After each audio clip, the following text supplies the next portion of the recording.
it's Kamori, and today we're going to be making a cute pastel galaxy dress.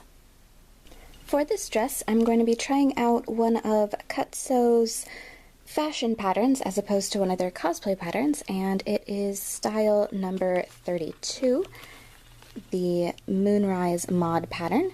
And for the fabric, I'm going to be using this pretty pastel galaxy print that I found at my local Joann's. Start by cutting the base dress pieces out of the galaxy fabric. The collar and cuffs we're not going to worry about for now because those are going to be made out of a different fabric, but we're going to start by taking the front and the two back bodice pieces, and I marked it very lightly so it may be a bit difficult to see on camera, but we're going to mark the placements of the darts.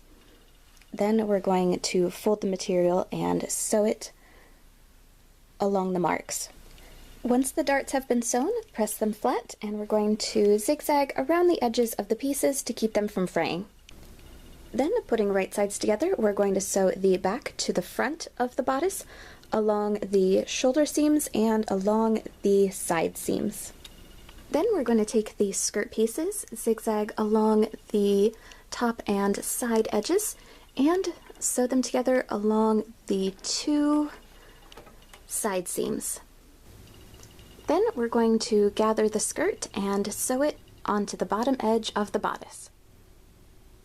The pattern calls for inserting an invisible zipper into the back of the dress. I decided to deviate from that a little bit just because I've been eyeing these fashion zippers at Joann's for a while and wanted an excuse to use one in a garment.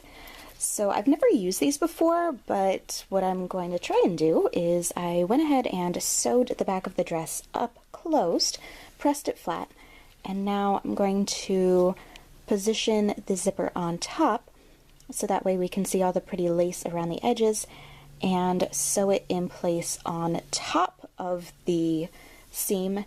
Then we'll seam ribbit open.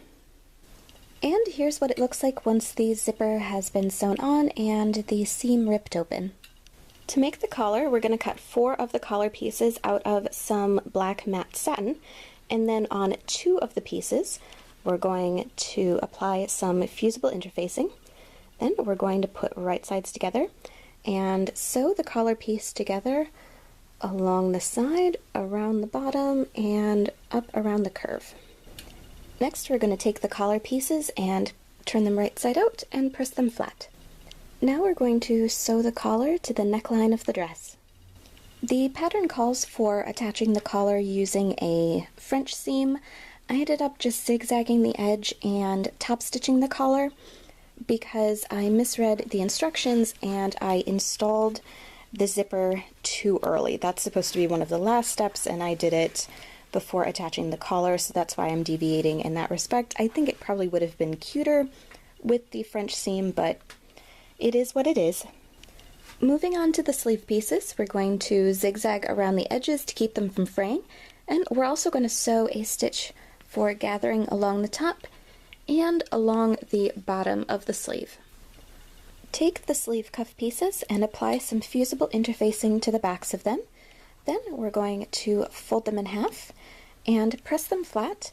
I also added some zigzag stitching along the raw edge to keep it from fraying. Gather the edge of the sleeve and sew it to the cuff.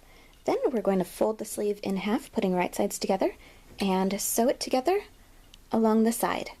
Next, we're going to sew the sleeve onto the bodice, and we're going to finish the bottom edge of the skirt using a rolled hem. And with that, the galaxy dress is done. For more sewing tutorial videos, please subscribe, and thank you very much for watching.